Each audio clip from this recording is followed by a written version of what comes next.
ପିଲାମାନେ ଆଜି ତୁମକୁ ମୁଁ ଗୋଟିଏ ପ୍ରେରଣା ଦେବି ଯାହାକି ତୁମ ଜୀବନରେ ଅନେକ କାର୍ଯ୍ୟରେ ଆସିବ ଏବଂ ସଫଳତା ଲାଭ କରିପାରିବ।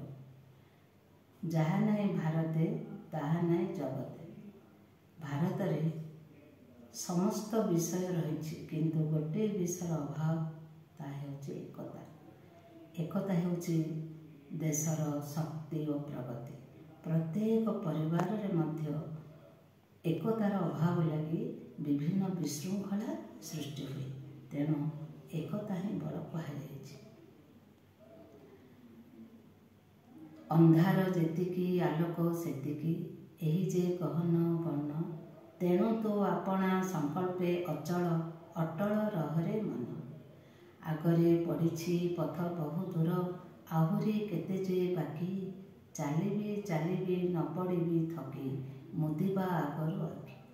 ଆମେ ଏହି ସଂସାରରେ ଜନ୍ମ ଠାରୁ ମୃତ୍ୟୁ ପର୍ଯ୍ୟନ୍ତ କେତେ ବାଧା ବିଘ୍ନ ଦେଇ ଗତି କରିବାକୁ ପଡ଼େ। ତେଣୁ ଆମେ କ'ଣ କରିବା? ସବୁବେଳେ ମନକୁ ଦୃଢ଼ ରଖି ପଦକ୍ଷେପ ଆଗକୁ ଆଗ ବଢ଼ାଇବା, ଯାହାଦ୍ୱାରା କି ଆମର ଜୀବନର ମାର୍ଗ ଅତି ଉତ୍ତମ ହୋଇପାରିବ।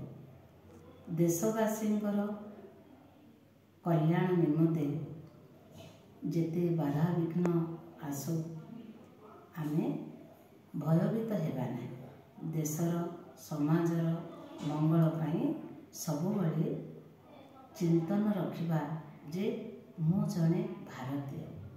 ତେଣୁ ମୋର କର୍ତ୍ତବ୍ୟ କ'ଣ? ଦେଶର ସୁରକ୍ଷା, ଦେଶର ପ୍ରଗତି, ଆମର ପ୍ରଗତି।